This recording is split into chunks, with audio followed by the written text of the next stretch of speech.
Hi everyone, welcome back to our channel myself Nimisha.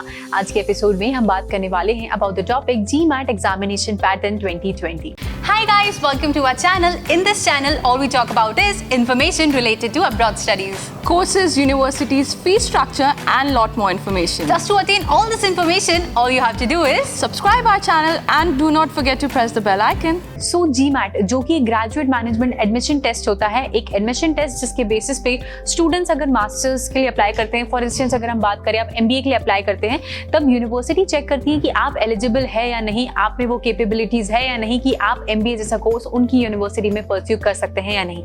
Any जज उसके basis पे करती है कि आपके GMAT के एग्जामिनेशन का रिजल्ट कैसा रहा है। एंड अगर हम बात करें GMAT का, तो GMAT एक कंप्यूटर एडेप्टिव टेस्ट होता है। बेसिकली अगर हम बात करें तो ये 3 घंटे से लेकर 3 घंटे 30 मिनट का ये एग्जामिनेशन होता है। 3 hours 30 minutes का टोटल एग्जामिनेशन रहता है, लेकिन कितने सेक्शन में डिवाइड रहता है या फिर हर जो भी सेक्शन रहता है उसका क्या ड्यूरेशन रहता है, कैसे क्वेश्चंस आते हैं, टाइप ऑफ क्वेश्चंस क्या होता है, इस सारी इंफॉर्मेशन से रिलेटेड आज हम इस वीडियो में बात करने वाले हैं। सो या कमिंग टू द टॉपिक, अगर हम बात करें एग्जामिनेशन की, तो जो भी GMAT का एग्जामिनेशन कंडक्ट होता है तो वो एक बॉडी होती है जो इसको कंडक्ट कराती है। एंड अगर हम उसकी बात करें तो उसका नाम है GMAT, जो कि ग्रेजुएट मैनेजमेंट एडमिशन काउंसिल होता है। ये एक एडमिनिस्ट्रेशन बॉडी होती है जो इस एग्जामिनेशन को कंडक्ट कराती है एंड रेगुलेट करती है। अगर हम बात करें कि GMAT कैसे एग्जामिनेशन पैटर्न रहता है, कैसे कंप्राइजेस होता है, तो 4 सेक्शन में बेसिकली वो कंप्राइज होता है। एंड अगर हम पर्टिकुलर सेक्शन की बात करें ईच, तो 4 सेक्शन है: analytical writing assessment, integrated reasoning, quantitative reasoning and verbal reasoning. 4 section में ये डिवाइड होता है। एंड जो ये पैटर्न होता है वो objective as well as subjective questions इसमें पूछे जाते हैं। तो दोनों टाइप के क्वेश्चंस आपको आंसर करने रहते हैं। जैसे कि ऑब्जेक्टिव की अगर हम बात करें तो फैक्चुअल क्वेश्चंस रहते हैं, आपको उसमें आंसर करना रहता है। एंड देन सब्जेक्टिव क्वेश्चंस जिसमें ओपिनियन बेस्ड क्वेश्चंस रहते हैं एंड उसके बेसिस पे फिर आपको स्कोरिंग मिलती है। नाउ अगर हम बात करें कि कैंडिडेट्स का जो 4 सेक्शन रहता है उसके कितने क्वेश्चंस रहते हैं, कितना ड्यूरेशन रहता है ईच क्वेश्चन का, एंड टाइप ऑफ क्वेश्चंस कैसे रहते हैं, तो ऑल ऑफ द 4 क्वेश्चंस के बारे में, ऑल ऑफ द 4 सेक्शंस के बारे में बेसिकली अब हम बात करने वाले हैं। फर्स्ट सेक्शन की हम बात करें, so that is the analytical writing assessment, जिसमें आपको एक टॉपिक दिया जाता है एंड एक क्वेश्चंस मिलता है एंड उसको आपको आंसर करना रहता है। अगर हम टाइप ऑफ द क्वेश्चंस की बात करें तो एनालिसिस ऑफ एन आर्ग्यूमेंट आपको उस क्वेश्चन ऑफ टाइप रहता है। एंड जो ड्यूरेशन रहता है इस सेक्शन का वो 30 मिनट का रहता है। 30 मिनट्स में आपका जो एनालिटिकल राइटिंग असेसमेंट सेक्शन रहता है वो कंप्लीट हो जाता है।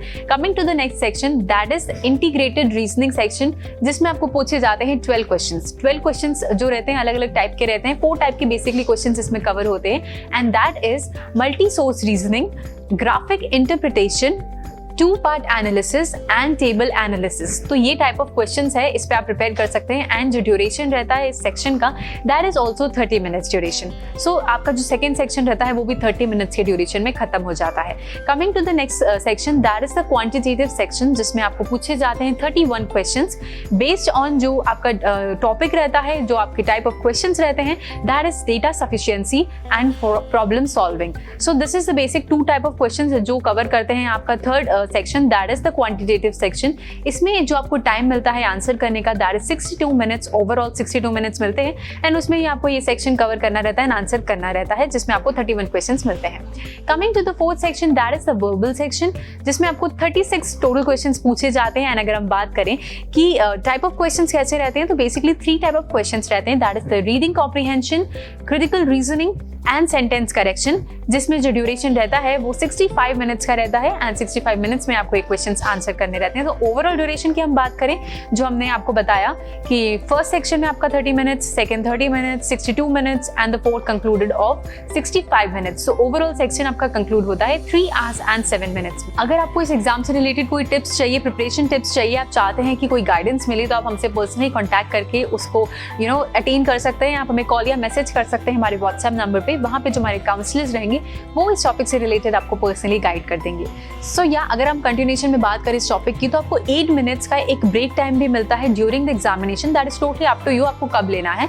So coming back to the topic, next एक गाइडलाइंस है 2017 जुलाई में जो GMAT ने इंट्रोड्यूस करी थी। एक फ्रीडम दिया गया था स्टूडेंट्स को कि वो जो ऑर्डर होता है इन सारे सेक्शन का वो खुद डिसाइड कर सकते हैं। मतलब अगर आप चाहे तो एनालिटिकल राइटिंग पहले ले सकते हैं या फिर integrated reasoning, quantitative, verbal. But basically 3 actually मैं बता दूं, आप चूज कर सकते हैं 3 ऑप्शन में से। सो ज़रूरी नहीं है जो मैंने आपको अभी पैटर्न बताया वो सेम आपको फॉलो करना है। आपके पास एक प्रेफर्ड चॉइस है, अगर आप चाहे तो 3 ऑप्शन में से सेलेक्ट कर सकते हैं कि क्या ऑर्डरिंग होनी चाहिए आपके एग्जामिनेशन के पैटर्न के फॉर्मेट की। चारों सेक्शन की हम बात करते हैं। सो बेसिकली 3 ऑप्शन जो आपको मिलते हैं मैं उसके बारे में भी आपको बता देती हूँ।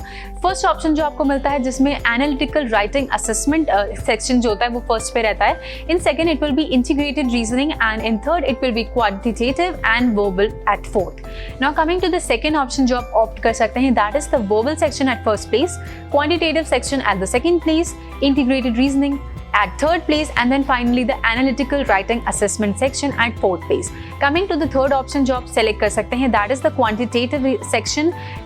Second is verbal section. The third is integrated reasoning section and the fourth is analytical writing assessment section. So yeah, ये 3 ऑप्शन आपको मिलते हैं and according to your preference आप select कर सकते हैं कि आपको कौन सी ऑर्डरिंग करनी है। I mean आपको कौन सा फर्स्ट प्लेस पे अटेम्प्ट करना है सेक्शन, सेकंड प्लेस पे कौन सा है and likewise third and fourth place.